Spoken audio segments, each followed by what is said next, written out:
चौकशी पूर्ण होईपर्यंत बिनविरोध निवडणुकीचे निकाल जाहीर न करण्याचे निवडणूक आयोगाने आदेश द्या। हायकोर्टाच्या देखरेखीखाली चौकशी करा अशी मागणी मनसेनं याचिकेद्वारे हायकोर्टात केली आहे। राज्यात महायुतीचे 65 ते 70 उमेदवार बिनविरोध विजयी झालेत। यावरून विरोधक आक्रमक झालेत। मनसे नेते या बिनविरोध पॅटर्नच्या विरोधात हायकोर्टामध्ये गेलेत।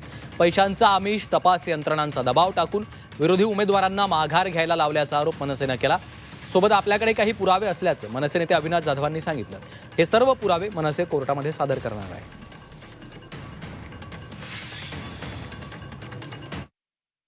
तो नोटा हा देखील एक ऑप्शन आहे, बरोबर आहे। आता नोटा ऑप्शन जर तिथे असेल तर मग नोटा आणि जो काही एक उरला तो उमेदवार यांच्यात निवडणूक झाली पाहिजे। किमान लोकांना कळलं पाहिजे ना की तुम्ही दिलेला उमेदवार आम्हाला पसंत नाहीये। मी तुम्हाला सांगतो, नोटा ऑप्शनचा जर वापर केला ना तर आत्ताच्या घडीला सर्व जागेंवर किमान 10,000 मतं यांच्या विरोधात पडतील। परंतु हे सगळं निवडणूक यंत्रणेला करायचं नाहीये। तिथले आरओ, तिथले जिल्हाधिकारी हे सगळे यांना भेटलेले आहेत।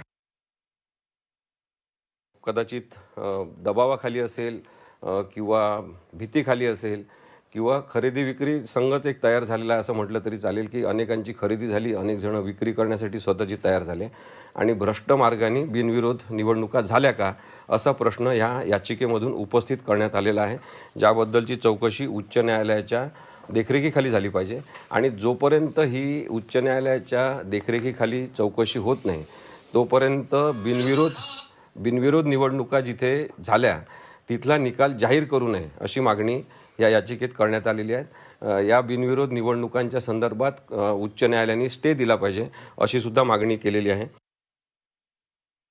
मिनिमम वोट शेअर म्हणजे निदान एक तरी मत त्या उमेदवाराला पडल्याशिवाय, मतदानाची प्रक्रिया घेतल्याशिवाय तो माणूस निवडून आलेला आहे असं समजू नये।